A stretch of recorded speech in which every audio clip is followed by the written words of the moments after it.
One thing we've talked about over and over again is the fact that we haven't seen a single boss battle within Super Mario Bros. Wonder. Well, technically it looks like we've seen one, and one only, that's been seen repetitive times within the trailers, and that is a boss battle against Bowser Jr. Now to me, this seems like a mini boss battle, or maybe the tower level of the world, not the final boss of each world. So that makes me think that they're purposely hiding what these bosses are going to be and what they're going to look like, and I'm sure lots of us are pretty much hoping for some original bosses, kind of like what we got in New Super Mario Bros. DS. It doesn't look like the Koopalings are here, but yeah, this is one thing that we're going to be going in, it looks like completely blind, as the game comes out in just less than a month now. Yeah, we are very close, which means that we're probably not going to get any more information about this game. If we get any more trailers, it's probably going to be stuff that's very small. I really doubt they're going to show the bosses anytime soon now. But with that in mind, it got me excited to see what we're going to get, and also excited to see what the final boss is going to be like this time, because I couldn't help but to go back and look at all the past final bosses that we've gotten for Mario and see how they've compared and see what we can expect this time around, especially since we know the final boss is most likely going to be Bowser. So today we're going to try to predict what the final boss could be by going back in the past and looking at what Nintendo has done before and seeing what they could do this time. But before we get started, stop what you're doing.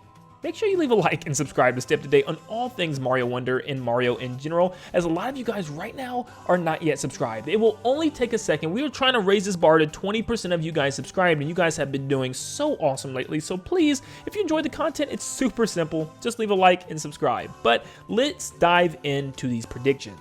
So let's jump back to the past and bring it all the way back to the beginning with the original Super Mario Bros. This didn't really have a final boss. It was just another Bowser boss battle where he's throwing stuff at you and spitting fire, and you're trying to reach the drawbridge in order to drop it down. That's really about it, and it's the same boss that you'll fight throughout the entire game, maybe just a tad bit harder for the final version.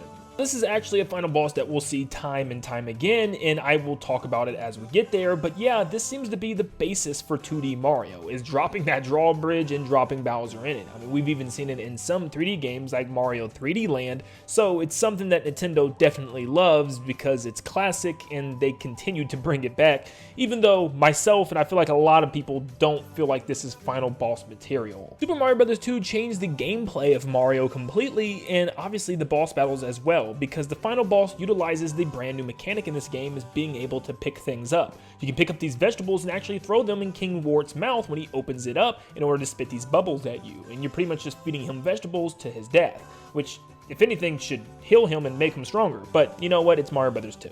Mario Bros. 3 also changes it up by having Bowser now trying to stomp on you as he jumps up high in the air and slams down to the ground, and it's your job to have him break all the blocks so that way he pretty much eliminates himself by dropping into a giant pit. It's nothing crazy, all you gotta do is move out of the way before he lands on you, and you don't really do anything yourself to harm Bowser. Super Mario World actually added a new mechanic again for Mario, very similar to Super Mario Bros. 2, allowing Mario to not only pick things up, but kick them up into the air. And they utilize this for the final boss as well, where Mario can pick up the Mecha Koopas and kick them up in the air in order to hit Bowser in the head as he's flying back and forth in his clown car, which is very unique thanks to that brand new mechanic, and I think that is what allows final bosses to be so unique. That unique mechanic we see continue with Mario Land. For instance, Mario Land actually has segmented levels that work as shoot-em-ups, where you're either in a plane or a submarine and you're able to blast these little bullets at a boss battle, and there's a couple bosses in the game that actually utilize this, and the final boss does as well with Tatanga, where it's kind of like a 1v1 airship battle where you guys are kind of shooting each other up with your bullets, which is something, once again, that's a brand new mechanic for the Mario series. Now, where Mario Land 2 doesn't add anything super unique to the game, instead it uses the power-ups and gives Wario those power-ups, the final boss of the game, giving him the bunny hood and also the fire flower, allowing him to do similar things that Mario can. But unfortunately, we see Nintendo dive back to their old ways with New Super Mario Bros. DS, having the drawbridge return, but this time including Bowser Jr. in the fight, where if you wanted to, you could just spam fireballs at both of them and eventually kill them both and then just go hit the switch. You can kill/ignore Bowser Jr. and just make your way past Bowser. That's simply all you have to do, and then hit the switch in order to drop Bowser back into that pit, just like you would in the original Super Mario Bros. Once again, doing the same thing we've seen before. Nintendo continues this in Super Mario Bros. Wii, essentially doing the exact same boss fight. There's a giant bridge, and all you have to do is get past Bowser to hit the switch. Thankfully, it does have a part 2 where Bowser gets gigantic thanks to Kamek and starts chasing you across the stage, which is very scary, but you don't really do anything to fight Bowser, you're just making your way to the end, to hit another switch. And guess what? In New Super Mario Bros. U, it's the same exact boss fight again, where you have to get past Bowser in order to hit the switch to drop the drawbridge. Like, how is this a boss fight? Now, it does have a part 2 once again where Kamek makes Bowser extremely big and Bowser Jr. joins, where all you have to do is take Bowser Jr.'s clown car, fly it up, and smack Bowser in the head with it 3 times. Now, on paper, at least you're actually doing something to damage Bowser instead of running away from him and hitting a switch, but I don't know, it just still feels kind of lame to me. You will never guess what New Super Mario Bros. 2 does. Yep, the drawbridge is back. Get past Bowser, hit the switch, drop the bridge. Ugh. And of course, thanks to the Koopalings this time instead of Kamek, Bowser gets big again. And this time he's in the background trying to swipe you. Once again, you don't attack him or anything, you're just making your way to the top to hit a switch. Yeah, it just seems like just because of the fact that Nintendo calls these games New Super Mario Brothers, that they have to be pretty much ideally like Super Mario Brothers. Meaning that every final boss has to have a drawbridge and a switch and Bowser getting big in the second half.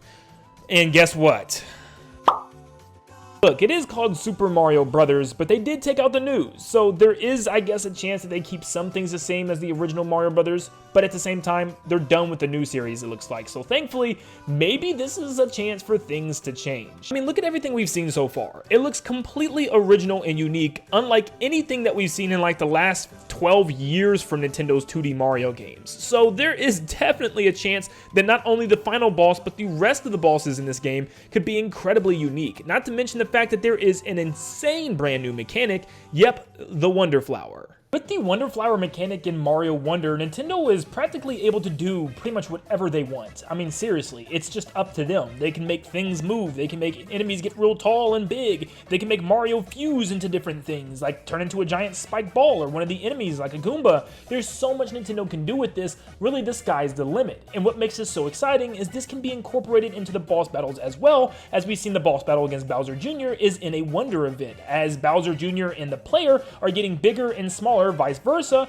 which is something that would be amazing to see in boss battles. With a mechanic this good, it could really amount to a great final boss, which I'm really excited for, especially considering the fact that we've already seen Bowser take use of this Wonder Flower by combining himself with his clown car in Prince Florian's castle to make this crazy abomination, and let's face it, this has to be included within the final boss in some way. So I am definitely extremely interested to see how this is going to work. Hopefully it's not just a Mario crosses the drawbridge and drops it down on Bowser. I don't see how that would even happen, considering the fact that Bowser is transformed into this giant mech floating in the sky. So odds are it's not going to be like that. I'm just hoping for some crazy Wonder event at the end that has an amazing boss fight. Like, could you imagine if Mario could transform into a giant castle himself or a giant airship and shoot at and fight the giant mech Bowser like a 1v1 giant mech fight? That would be so cool. Now, the only thing with that is if they are going to have Mario transform into something massive at the end, they would have to also allow the other players to do that as well. Odds are it's not going to be anything super cinematic because it is a multiplayer game, so many players have to be on the screen at once. So I don't know how they actually are going to make this work. One thing that I thought about was once again taking inspiration from Mario Land, and as you can see from the thumbnail, having everybody turn into some type of like airship or some type of plane that can actually fire at this floating Bowser's castle and try to knock it out of the sky would be really cool. And could you imagine for a 2D Mario game if the screen shifted to 3D just for the final boss? Or maybe just a straight up 2D shoot 'em up would be really cool as well, at least just for a single phase, and then they could do something else with the second phase. I think that would be a really cool thing, and obviously with the Wonder Flower, that is a possibility. Whatever it's going to be, I'm sure it's going to be something very unique, because Mario Wonder so far looks like it's just entirely new, and a new step for 2D Mario in general, so I'm sure these boss battles are going to be something really interesting, especially considering the fact that they've been hiding them so much. So, what do you guys think this game is going to end with? How do you think the final boss is going to work this time around? Is it just going to be another drawbridge and dropping Bowser in there? Or is it going to be a kind of 2D side-scroller shoot 'em up? Will they flip to 3D for a little bit? Let me know in the comments down below, and thank you so much for tuning in. Make sure you leave a like and subscribe before you head out, and like always, I'll see you all on the next one. See ya, guys.